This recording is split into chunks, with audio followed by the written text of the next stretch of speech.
अगले 3 महीने के बाद बिहार में विधानसभा का चुनाव होना है और इसको लेकर सरकार लगातार लोक लुभावन घोषणाएं कर रही है। आज मुख्यमंत्री नीतीश कुमार ने घोषणा किया है कि अगले महीने यानी अगस्त से बिहार की जनता को 125 यूनिट फ्री बिजली दी जाएगी।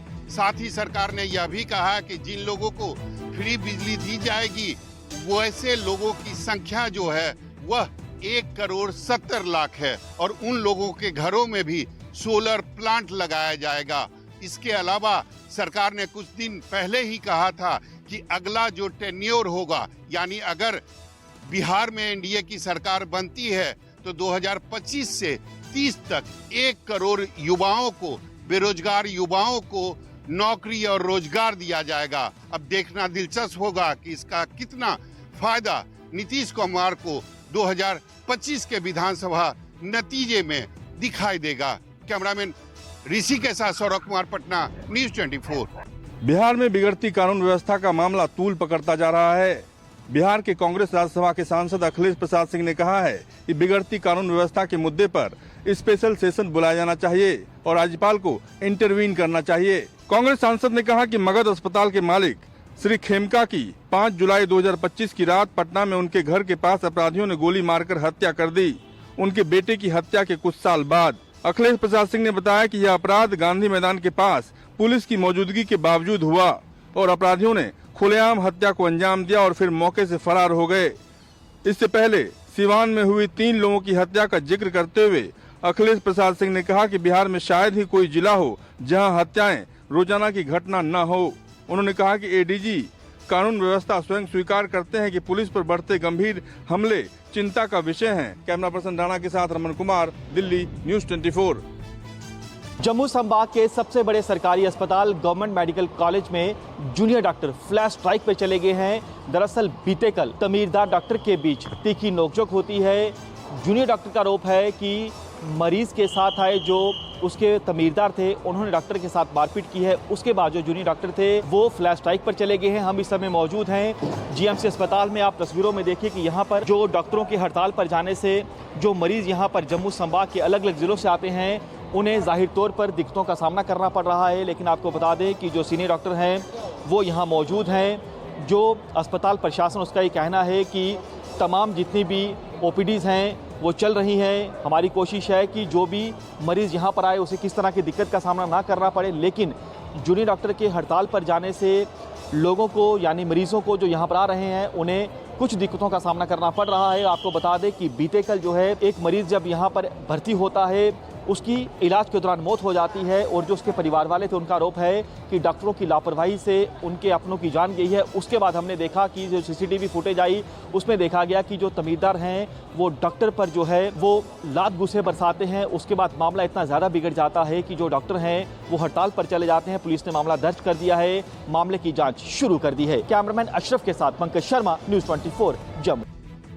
अमृतसर के श्री दरबार साहिब को उड़ाने की धमकी की ईमेल एसजीपीसी को मिलने के बाद पूरी तरह से हड़कंप मचा हुआ है, क्योंकि 14 तारीख से ही लगातार ही एसजीपीसी के ऑफिशियल अकाउंट के ऊपर दरबार साहिब को उड़ाने की धमकियों की ईमेल भी भेजी जा रही हैं और इसी के चलते ही एसजीपीसी द्वारा पुलिस के पास शिकायत भी दर्ज करवा दी गई थी और पुलिस पूरी अलर्ट मोड के ऊपर भी दिखाई दे रही है और जगह जगह पर नाकेबंदी कर दी गई है। नाकेबंदी के साथ साथ सर्च अभियान भी चलाया जा रहा है और डॉग स्क्वाड की भी मदद ली जा रही है। सोर्सेज भी बता रहे हैं कि जो मेल भेजने का पॉइंट सामने आ रहा है वो तमिलनाडु राज्य का सामने आ रहा है कि किसी अज्ञात स्थान से जो मेल हैं वो भेजे जा रहे हैं और अलग अलग जो फेक आईडी बनाने के बाद, और इसके लिए तमिलनाडु पुलिस की सहायता भी ली जा रही है। लेकिन अब देखने वाली बात होगी कि असल जो दोषी हैं पुलिस उन तक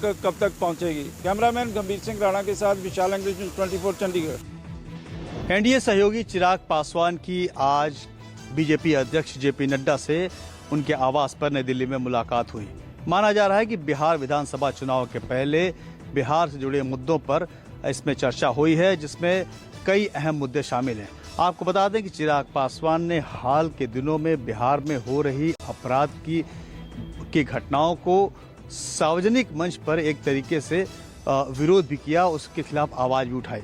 ऐसे कई मुद्दे चर्चा में शामिल हुए, ऐसी जानकारी मिल रही है। इसके अलावा यानी कि बिहार की कानून व्यवस्था पर जो लगातार चिराग पासवान ने सवाल खड़े किए, उस पर चर्चा हुई। इसके अलावा जो समझा जा रहा है, जो जानकारी आ रही है कि सीट शेयरिंग को लेकर के जो बातें बाहर आ रही हैं कि कितनी किसको सीट चाहिए, उस पर भी चर्चा हुई है कि चिराग पासवान कितनी सीटों पर चुनाव लड़ेंगे या फिर उनकी मर्जी क्या है। शायद इस तरह की जानकारी उन्होंने साझा की है जेपी नड्डा से। कैमरामैन अविनाश राणा के साथ प्रशांत देव, न्यूज़ 24 दिल्ली।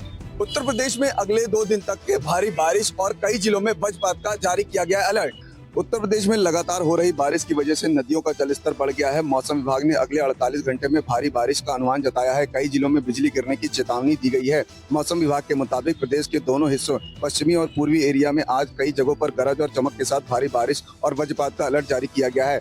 इन जिलों में भारी बारिश की चेतावनी दी गई है। चित्रकूट, कौशाम्बी, प्रतापगढ़, वाराणसी, सुल्तानपुर, जौनपुर, प्रयागराज, इसके साथ ही पश्चिमी यूपी, रामपुर, पीलीभीत, शाहजहांपुर, बरेली, लखीमपुर खीरी में बिजली गिरने की चेतावनी दी गई है। यहाँ आपको ये भी बता दें, मौसम विभाग ने 21 जुलाई तक अलग अलग जगहों में भारी बारिश की संभावना जताई है। इसके साथ ही लोगों को सावधान रहने की जरूरत है। बहुत जरूरी काम ना हो तो घरों से ना निकलें। मनोज पांडे, लखनऊ, न्यूज़ 24। अवैध धर्मांतरण के आरोपी जमालुद्दीन उर्फ झांगुर बाबा पर अब ईडी का शिकंजा कसने लगा है। आज उत्तर प्रदेश से लेकर महाराष्ट्र तक ईडी की छापेमारी लगातार जारी है। अवैध धर्मांतरण के आरोप में गिरफ्तार किए गए जमालुद्दीन उर्फ झांगुर बाबा के मामले में प्रवर्तन निदेशालय 14 ठिकानों पर एक साथ छापेमारी कर रहा है, जिसमें 12 ठिकाने उत्तर प्रदेश के बलरामपुर के उतरौला में है और 2 ठिकाने मुंबई में है। छापेमारी आज सुबह 5 बजे से शुरू हुई। उतरौला में बने झांगुर के प्रतिष्ठान का ताला खुलवाकर जांच शुरू की गई है। बताया जा रहा है कि झांगुर के दूसरे जिलों में बनाए गए ठिकानों की भी छानबीन की जा रही है। ईडी झांगुर मामले में मनी लॉन्ड्रिंग के साथ ही विदेशी फंडिंग की जांच कर रही है। जांच में सामने आया कि झांगुर बाबा ने 40 से अधिक बैंक खातों में इस्लामिक देशों से लगभग 106 करोड़ रुपए हासिल किए हैं, जिनका उपयोग धर्मांतरण और दूसरी अवैध गतिविधियों में किया गया है। जांच एजेंसियों को अब तक 200 करोड़ रुपए की विदेशी फंडिंग का पता चला है, जबकि आशंका जाहिर की जा रही है कि धर्मांतरण के नाम पर झांगुर बाबा ने इस्लामिक देशों से 500 करोड़ रुपए तक का फंड हासिल किया है। मानस श्रीवास्तव, लखनऊ, न्यूज़ 24।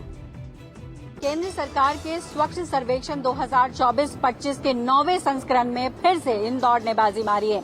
जी हां, लगातार 8वीं बार इंदौर ने सबसे स्वच्छ शहर का खिताब हासिल किया है। ऐसे में सूरत जो है वो दूसरे स्थान पर रहा। इससे पहले मध्य प्रदेश का इंदौर लगातार 7 बार देश के सबसे स्वच्छ शहर बनने का खिताब हासिल कर चुका है। इस बार इंदौर को स्वच्छता सर्वेक्षण 2024-25 के सुपर लीग में शामिल किया गया है। सुपर लीग में सिर्फ उन्हीं 23 शहरों को शामिल किया गया है जो अब तक सर्वेक्षणों में पहले, दूसरे या तीसरे स्थान पर रहे हैं। राष्ट्रपति द्रौपदी मुर्मू ने राष्ट्रीय राजधानी स्थित विज्ञान भवन में आवास और शहरी मामलों के मंत्रालय की ओर से आयोजित एक समारोह में स्वच्छ सर्वेक्षण 2024-25 पुरस्कार को प्रदान किया है। आपको बता दें, जब इसकी शुरुआत हुई थी तो ये कहा जाता था कि लगभग 73 शहर इससे जुड़े हुए थे, लेकिन आज के समय में 4500 से ज्यादा शहरों को इसमें भागीदारी करने का मौका मिला है। कैमरा पर्सन मोहम्मद रफीक के साथ पल्लवी झा, दिल्ली, न्यूज़ 24।